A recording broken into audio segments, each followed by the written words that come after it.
One of the more tightly contested House races of the recent midterm election was in the 10th District of California, where Democrat Josh Harder prevailed over Republican incumbent Jeff Denham. The seat was one of 7 in California heavily targeted by national Democrats. Denham previously had beaten the odds in a district carried by Hillary Clinton and by President Obama in the last 2 presidential elections.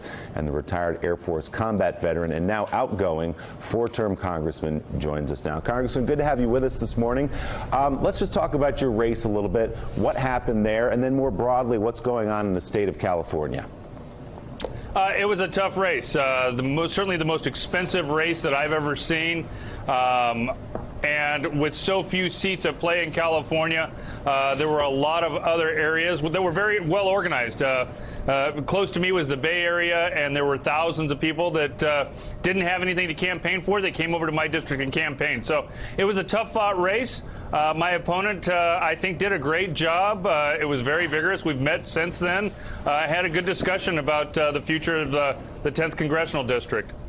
So, Congressman, I want to ask you, the blue wave that we see now, it's clear, was cresting in places like California and New Jersey and New York, where Republicans in these blue states were just almost wiped out. And I wonder, as someone who tried to do some work on Dreamer legislation in Congress and who's in California, I wonder if you think there are lessons for your party, for the ensuing 2 years and for the next election about what it means to be tied so closely to President Trump's version of policy on immigration, and if there's a danger for your party here. There were certainly some unique issues in this campaign. I would say healthcare was probably the biggest that was used across the country and including in California.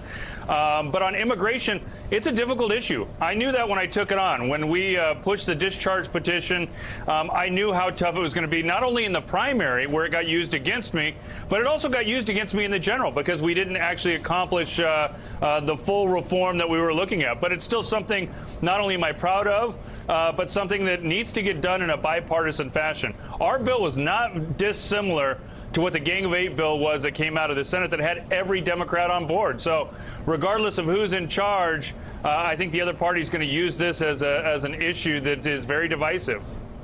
Congressman, picking up on what Nick said, the Republican Party in California in particular seems to have a public relations problem. This predates Trump. They've been getting wiped out systematically for years. The state legislature has been dominated by Democrats. The governor's races have been dominated by Democrats since Schwarzenegger.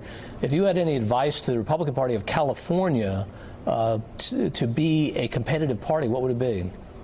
Figure out the new election law. We've had 6 different election laws changed in the last 6 years, 4 of which happened this election. When you've got 6 out of those 7 congressional seats that were targeted, 6 of them were ahead on election night, election day voters. 6 of them were ahead on absentee. 6 of them were ahead on early voting. So I think the question needs to come back is this new election law.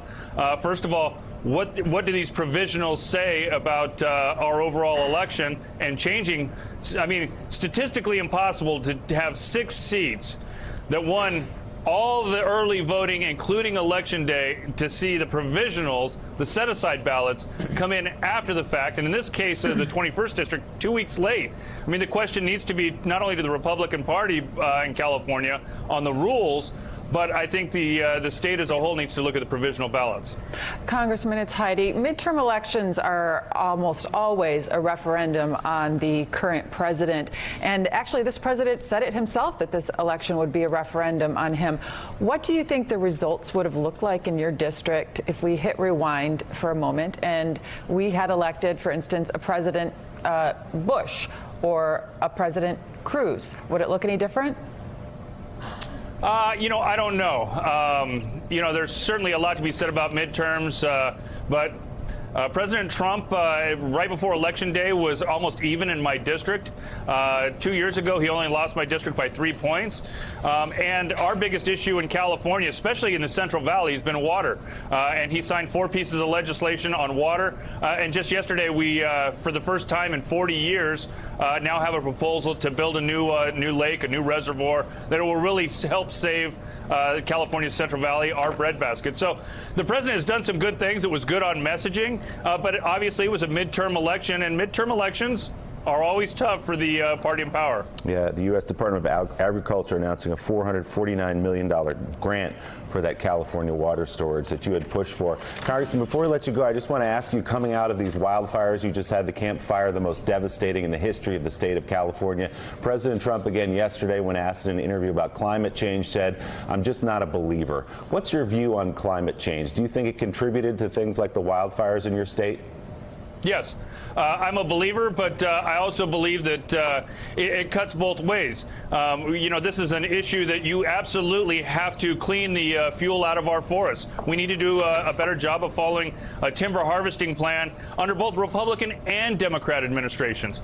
But we also need to do things like, I passed in 2 different FEMA bills, build smart codes so that we're actually building houses that are resistant to fires and other dangers across the entire country. We can do things better, and we ought to be focusing on green energy, which is one of the reasons we focus on water, not only for the future of the valley, but water is critical to hydroelectricity, to our solar, to the most renewable energy that we have. All right, Congressman Jeff Denham of California, thank you for your time this morning, and thank you for your service to the country, sir.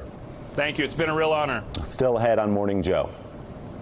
He speaks from his heart. And well, I speak from my heart and my brain, just so we understand. Most people speak from their heart. That's right. This is maybe more important. I went to an Ivy League school. I'm very highly educated. I know words. I have the best words. Who are you consulting with consistently so that you're ready on day one? I'm speaking with myself, number one, because I have a very good brain and I've said a lot of things. They say, "Is Donald Trump an intellectual?" Trust me, I'm like a smart person. I understand things. I comprehend very well, okay? Better than, I think, almost anybody. I'm very consistent. I'm a very stable genius.